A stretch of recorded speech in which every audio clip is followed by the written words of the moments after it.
Have you ever watched a teacher destroy a black child for telling the truth? Picture this. A 15-year-old black student stands in front of his AP history class, reading about his grandfather, a decorated Tuskegee Airman who flew combat missions over Nazi Germany. His white teacher stops him mid-sentence. "That's a lie," she announces to the entire class. "People like you don't come from families like that." She calls him a liar, gives him a 0, humiliates him in front of everyone. But what she doesn't know is that at that very moment, a 94-year-old war hero in full military dress uniform, medals covering his chest, is walking through the school doors. What happens next will restore your faith in justice. This is the true story of how one teacher's racism got exposed in the most epic way possible. Monday morning, October 16th, Roosevelt High School 15-year-old Marcus Thompson sat in the back corner of his AP history class, where he'd been relegated 3 weeks into the semester.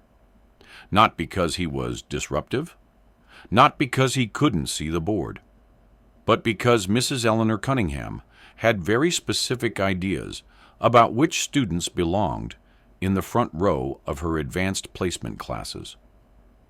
The white students sat up front. The Asian students were scattered throughout. And Marcus, one of 3 black students in the class, sat in the back corner, where Mrs. Cunningham could keep an eye on him. Today was presentation day. Students had been assigned to research a historical figure who'd made significant contributions to American democracy. Marcus had spent weeks preparing. He'd interviewed his grandfather, combed through military archives, and even secured original photographs. "Marcus Thompson," Mrs. Cunningham called out, not looking up from her grading book. "You're next." Marcus gathered his materials, his hands slightly unsteady. He'd been dreading this moment, not because he wasn't prepared, but because he knew what was coming. He walked to the front of the classroom and set up his poster board. The title read, "Colonel James Jim Thompson, Tuskegee Airman and Civil Rights Pioneer."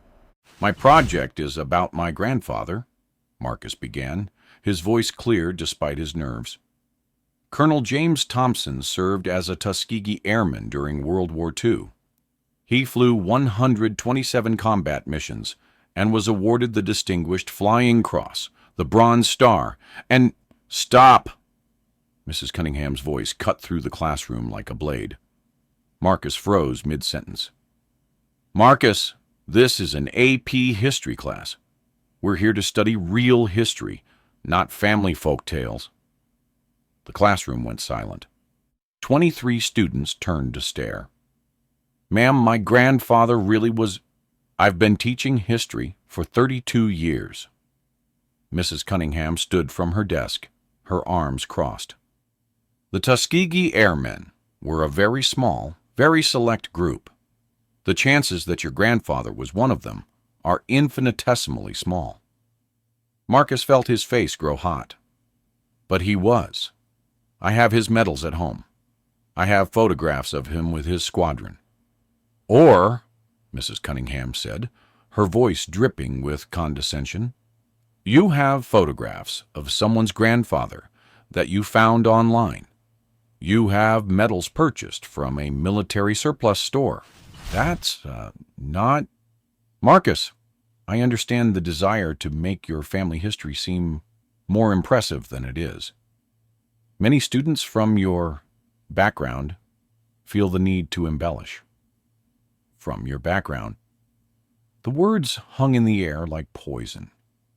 Sarah Mitchell, a white student in the front row, raised her hand tentatively.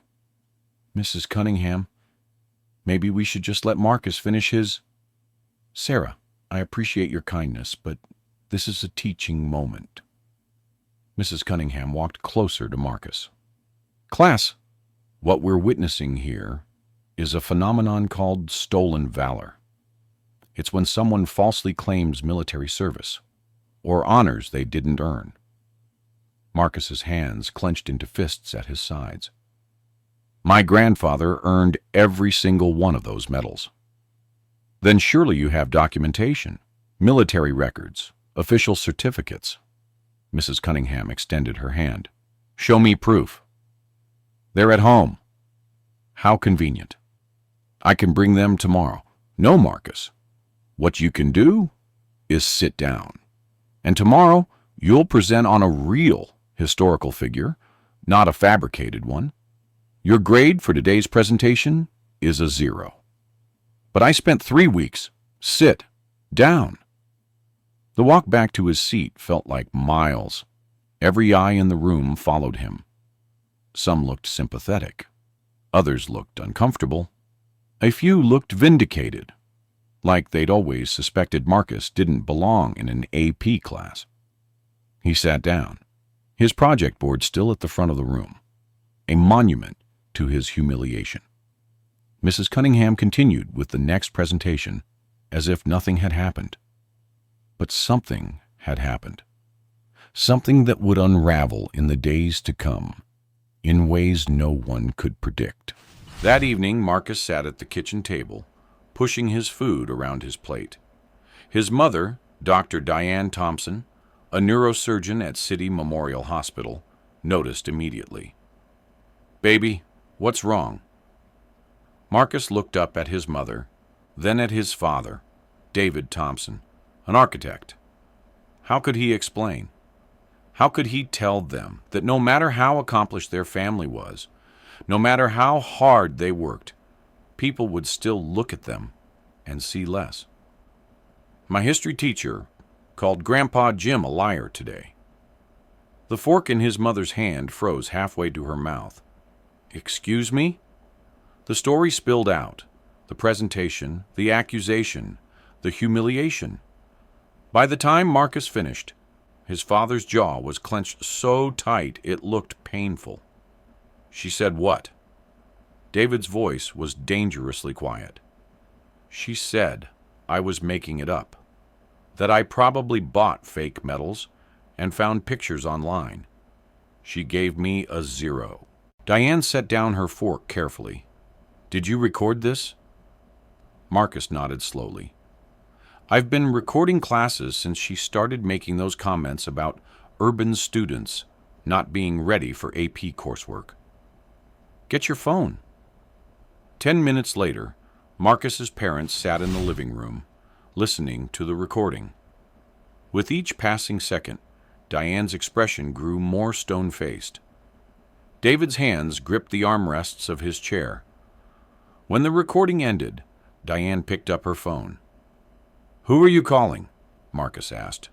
First, the school principal, then the superintendent, then our lawyer, and then... She paused, a small smile crossing her face. I'm calling Grandpa Jim. Wednesday morning, Principal Robert Hayes sat in his office, feeling the situation spiraling beyond his control.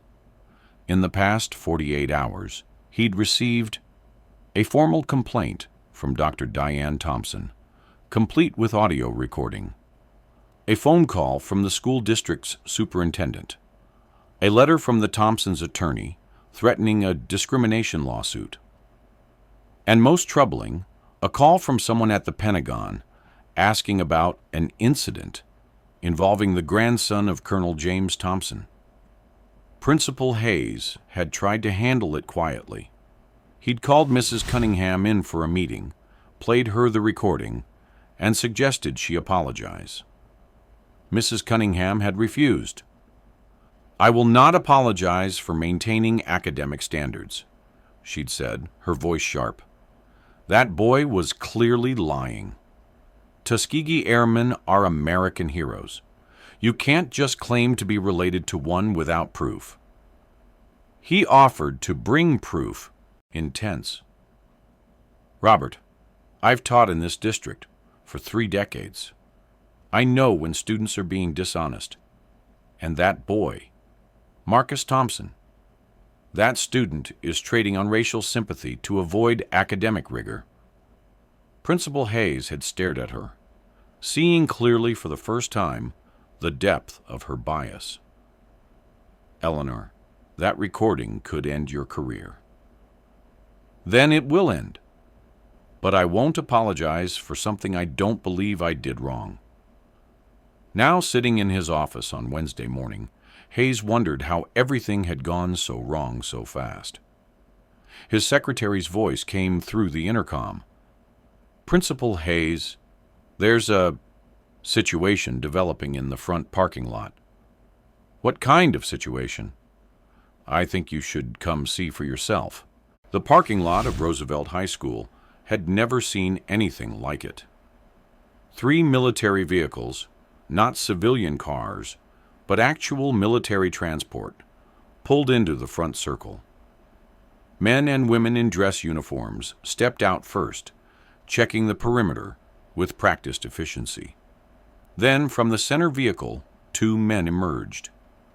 The first was tall and dignified, in his late 70s, but carrying himself like a man decades younger.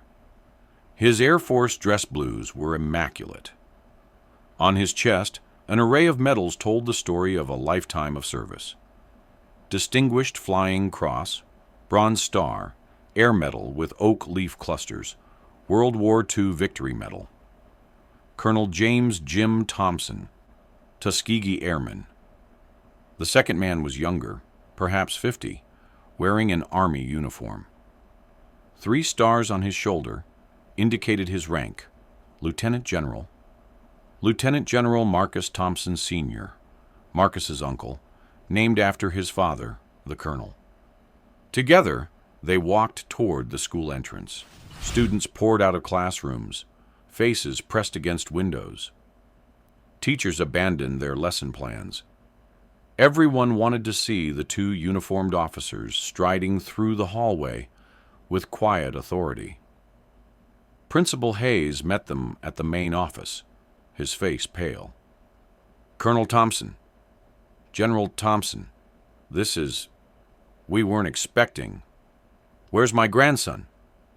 Colonel Thompson's voice still carried the crispness of military command. He's in class, but... And where's the teacher who called him a liar?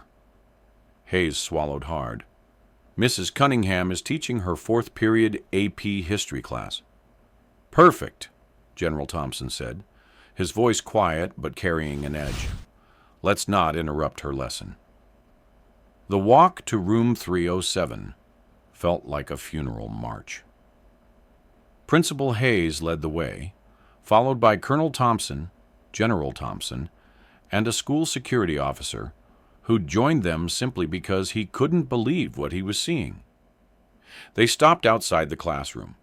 Through the window, they could see Mrs. Cunningham at the front of the room, lecturing about the civil rights movement. The irony wasn't lost on anyone. Colonel Thompson opened the door without knocking. The effect was instantaneous. Every student in the room stood up without thinking, a reflexive response to seeing military officers enter a space. Mrs. Cunningham turned from the whiteboard, her marker still raised, and froze. Please, students, remain seated, Colonel Thompson said gently.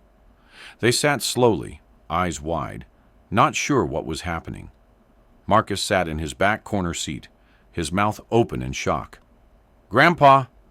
Hello, Marcus. Colonel Thompson's stern expression softened for just a moment. Your mother called. Said you were having some trouble with a history lesson. Mrs. Cunningham had regained her composure, though her face had gone pale. I'm sorry, but you can't just interrupt my class. Mrs. Eleanor Cunningham?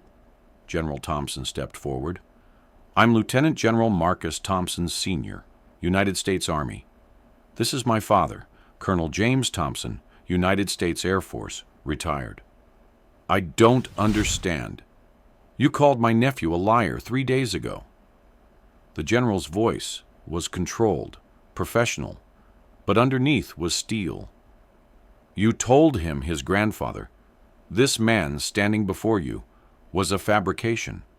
That, his service, was stolen valor. Mrs. Cunningham's eyes darted between the two officers, her brain struggling to process what was happening. I didn't mean... I was simply maintaining academic standards. Academic standards? Colonel Thompson stepped forward. Ma'am, I flew P-51 Mustangs over Germany in 1944. I escorted B-17 bombers on 127 missions.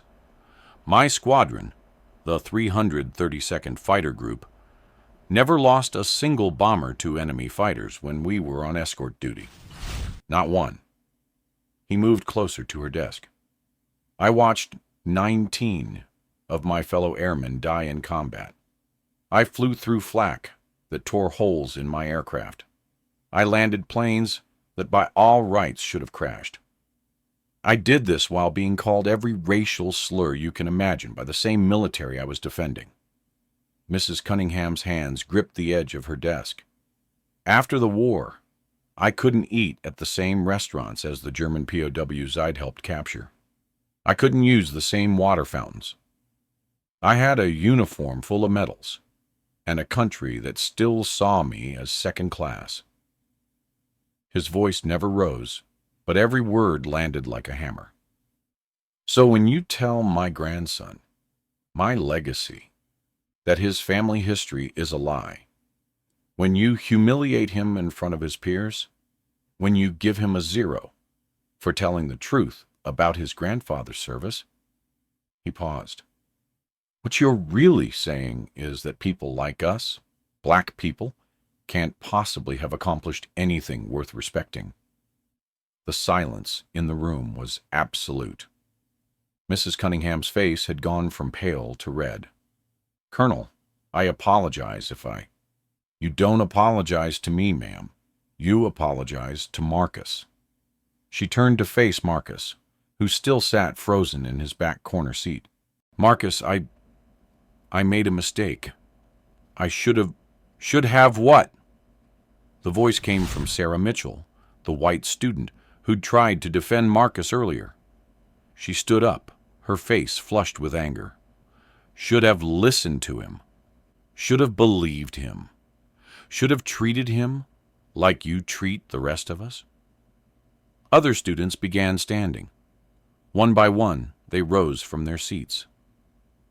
Marcus has been sitting in the back since the first day, said David Nguyen, an Asian student, even though he has the highest grade in the class. You make comments about urban students at least once a week, added Jennifer Garcia. We all hear it. We all know what you mean.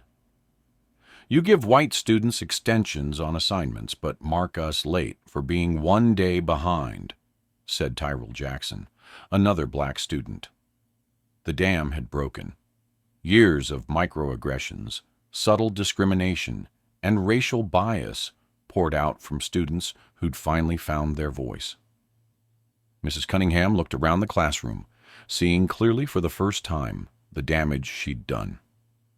Not just to Marcus, but to every student of color who'd sat in her classroom and been made to feel less than.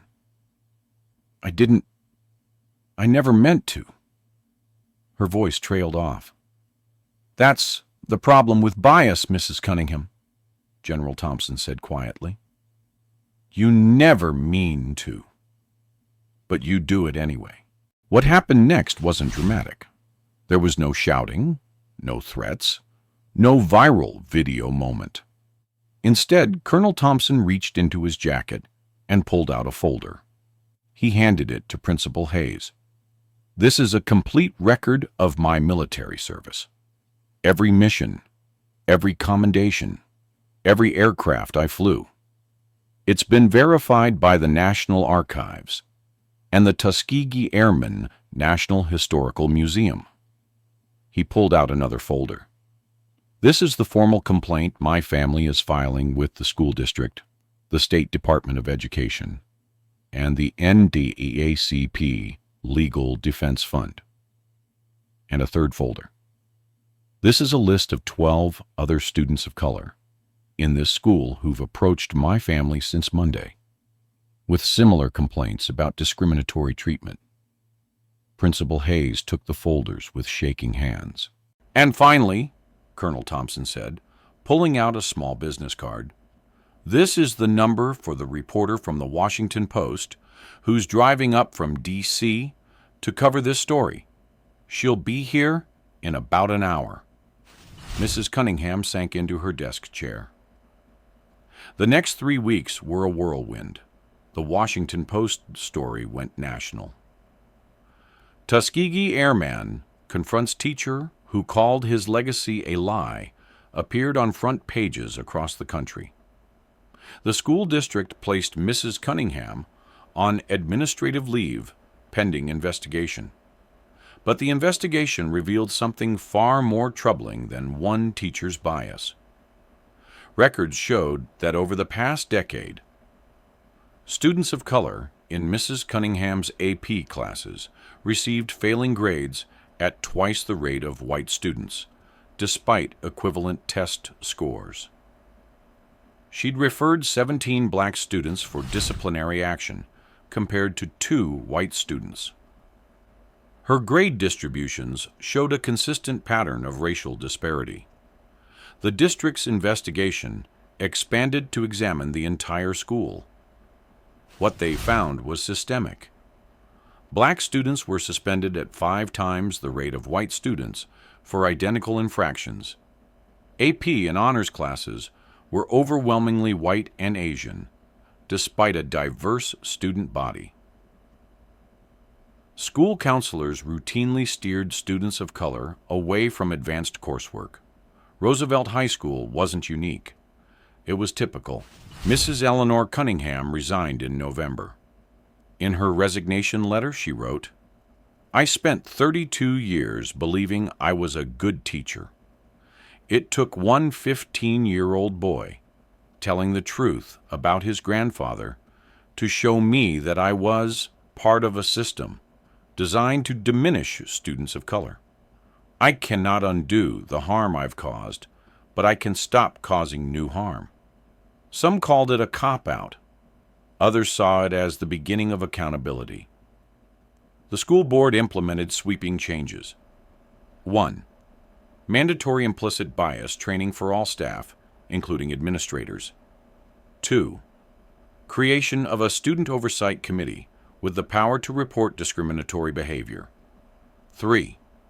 Revision of disciplinary policies to eliminate racial disparities. 4. Hiring of a dedicated diversity and inclusion coordinator. Marcus Thompson, meanwhile, retook his presentation.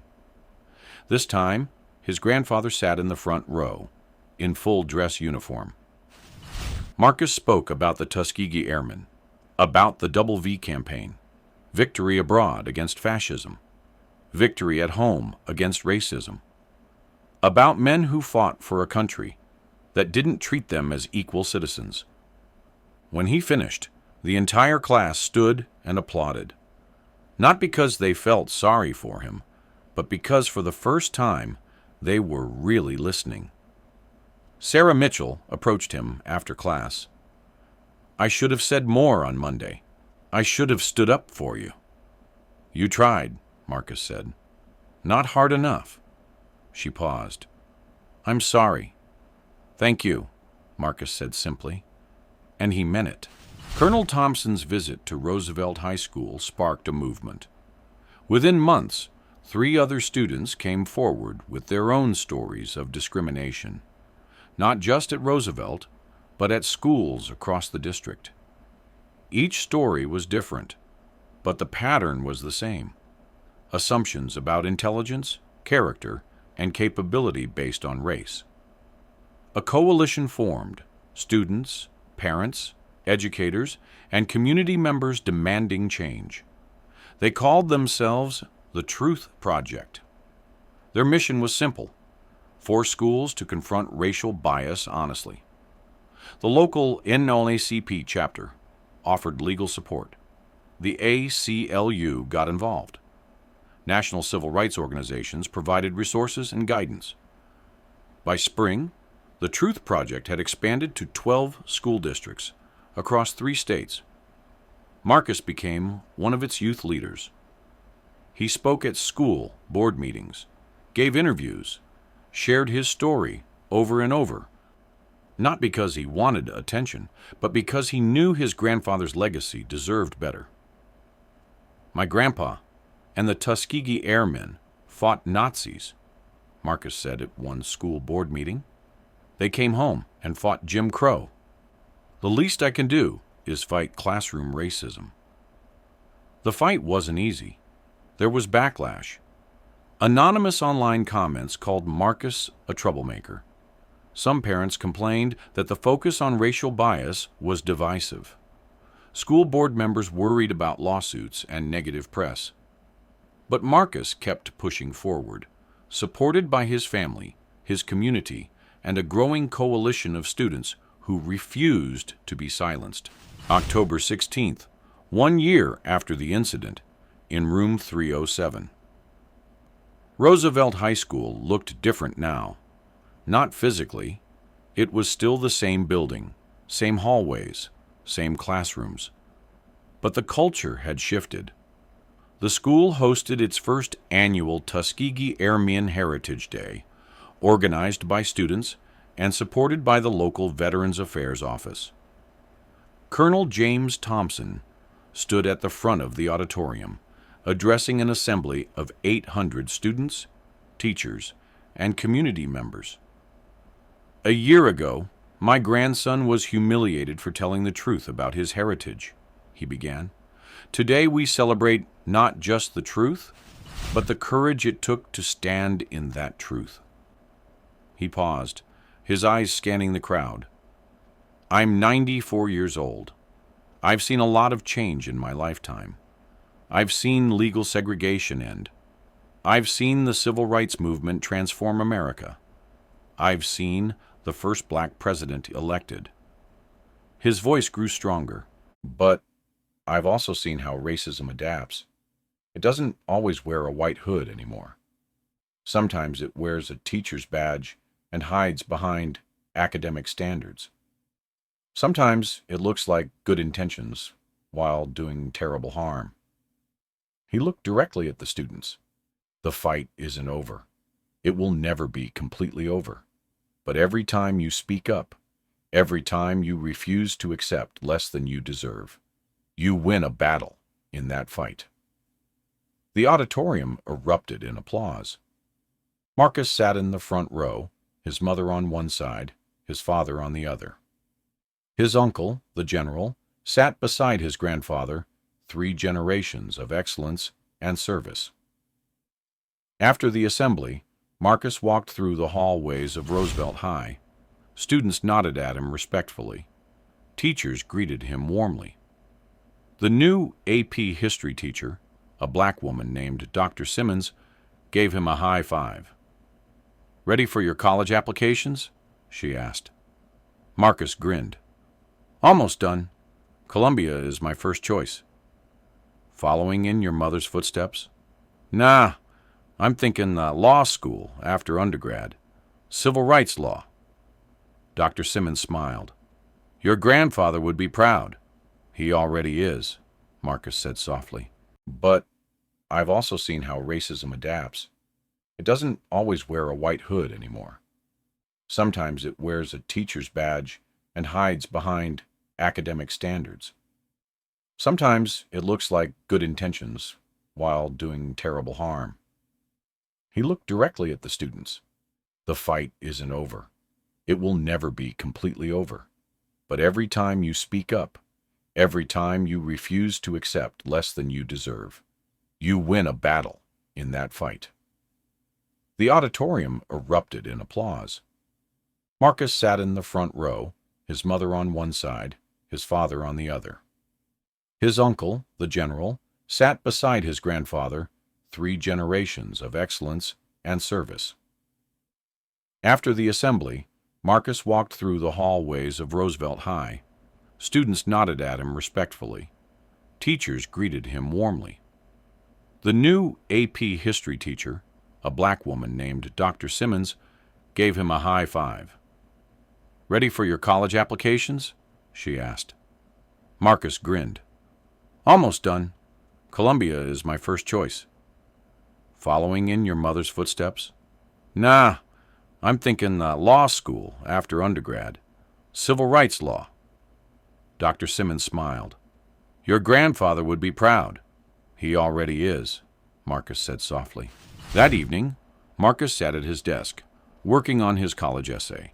The prompt asked, "Describe a time when you confronted injustice.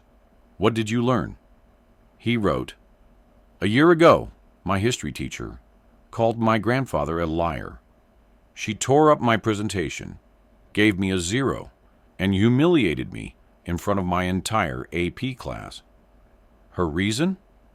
She didn't believe a black student could be the grandson of a Tuskegee Airman. I learned that racism doesn't always announce itself with slurs and violence. Sometimes it's subtle, a raised eyebrow, a dismissive tone, an assumption that your truth is too impressive to be real. I learned that standing in your truth requires courage, especially when the people in power want you to sit down and be quiet. But most importantly, I learned that my grandfather and men like him didn't fight for tolerance. They fought for justice. And justice requires more than just believing individuals. It requires changing systems." Mrs. Cunningham resigned, but her resignation didn't fix Roosevelt High School. What fixed it, or began to fix it, was a year of hard work, students organizing, parents demanding accountability, teachers examining their biases, administrators implementing real policy changes. That's what I learned. One viral moment can start a conversation, but real change requires dedication, persistence, and a refusal to accept good enough. My grandfather is 94 years old. He flew combat missions over Nazi Germany, while his own country treated him as a second-class citizen. He came home and fought for civil rights while raising a family and building a life. He taught me that being excellent isn't enough when the system is designed to diminish you. You have to be excellent and brave enough to demand the respect your excellence deserves. I'm applying to Columbia because I want to study civil rights law. Because 1 year ago, my history teacher taught me the most important lesson of all. Justice doesn't come from waiting for people to be fair. It comes from making them be fair, even when they don't want to. Marcus saved the document and closed his laptop. Through his bedroom window, he could see his grandfather sitting on the back porch, a blanket across his lap, despite the mild evening. Marcus grabbed 2 mugs of hot chocolate and went outside. "Grandpa, come sit, Marcus." They sat in comfortable silence for a few minutes, drinking cocoa and watching the stars. "You know what the hardest part was?" Colonel Thompson said suddenly. "After the war, after everything we did, coming home and being treated like we'd accomplished nothing. I can't imagine. We proved ourselves over and over, every mission, every medal, every success, and still, people looked at us and saw less." He turned to Marcus. "That's what made me angriest about what that teacher did to you. Not the disrespect to me, I've survived worse, but trying to make you small, trying to make you doubt yourself. That's what racism does best. It makes you question your own worth." Marcus nodded slowly. "For a few hours after it happened, I wondered if maybe I had exaggerated somehow. If maybe I'd made Grandpa sound too impressive. And then I got mad. Because you are impressive. And I shouldn't have to prove that to anyone." Colonel Thompson smiled. "That's exactly right, son. You know what I'm most proud of?" "What?" "Not the medals. Not the missions, not even the fact that I have lived to be 94 and got to see my great-grandchildren. He looked directly at Marcus. I'm most proud that when you were pushed down, you stood back up. That's the real legacy. Marcus Thompson graduated from Columbia University with honors. He was accepted to Harvard Law School, where he focused on civil rights and educational justice. The Truth Project expanded to 47 school districts across 12 states. It successfully pushed for state legislation, requiring annual implicit bias training for all educators. Mrs. Eleanor Cunningham never taught again, but she did begin volunteering with racial justice organizations, speaking candidly about her own journey from unconscious bias to awareness. Her talks were uncomfortable, honest, and necessary. Roosevelt High School became a model for addressing systemic racism in education. Its student-led oversight committee was featured in education journals and copied by schools nationwide. Colonel James Thompson passed away peacefully at age 97, surrounded by 4 generations of family. His funeral was attended by 3 generals, 2 state senators, and over 400 community members whose lives he'd touched. At the funeral, Marcus gave the eulogy. My grandfather taught me that heroism isn't just about what you do in the moment. It's about standing firm in your truth for an entire lifetime, even when the world tells you to sit down. He taught me that excellence and dignity go hand in hand, that you can be the best at what you do, while never compromising your principles or your humanity. And he taught me that the fight for justice isn't one battle. It's thousands of small battles, fought every day, in classrooms and courtrooms and living rooms across America.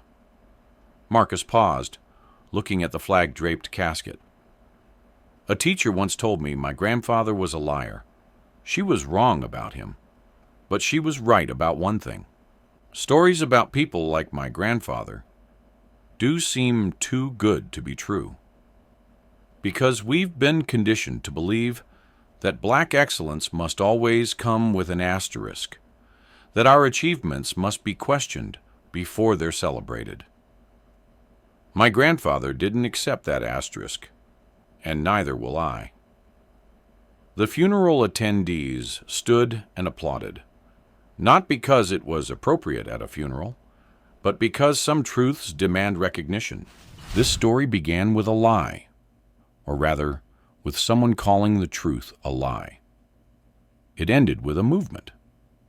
But between that lie and that movement were thousands of small moments. A student finding the courage to record evidence of discrimination. Parents refusing to let their child's humiliation be swept under the rug. A grandfather deciding that at 93, he had one more fight left in him. Classmates finally speaking up instead of staying silent. Administrators choosing accountability over reputation. A community demanding justice instead of accepting apologies. Real change doesn't come from viral moments. It comes from the unglamorous work that happens after the cameras leave. Policy reviews, training sessions, difficult conversations, student organizations, parent coalitions, legal advocacy. Marcus Thompson's story went viral because it had a dramatic moment. A decorated war hero confronting the teacher who'd dismissed his legacy. But the real story is what happened in the weeks, months, and years after that moment. Because here's the truth that makes people uncomfortable. Mrs. Cunningham wasn't a monster. She was a teacher who'd spent 32 years unconsciously perpetuating racial bias. She wasn't unusual. She was typical. Racism isn't always Klan rallies and burning crosses. More often, it's a teacher who unconsciously gives black students less benefit of the doubt. It's a school system that disciplines students of color more harshly. It's assumptions about intelligence, character, and capability that are never explicitly stated, but consistently applied. The question isn't whether racism exists in your school, your workplace, your community. The question is, what are you doing about it? Are you the student who speaks up when a classmate is being treated unfairly? Are you the parent who demands accountability from school administrators? Are you the teacher who examines your own biases and works to address them? Are you the administrator who implements real policy changes instead of offering empty diversity statements? Or are you the person who reads this story, feels briefly moved, and then scrolls to the next post? Marcus Thompson stood in his truth at 15 years old. His grandfather stood in his truth at 17, when he enlisted to fight for a country that didn't treat him as equal. The question is, will you stand in yours? Because somewhere right now, in a classroom across America, a student is being told their truth doesn't matter. What are you going to do about it?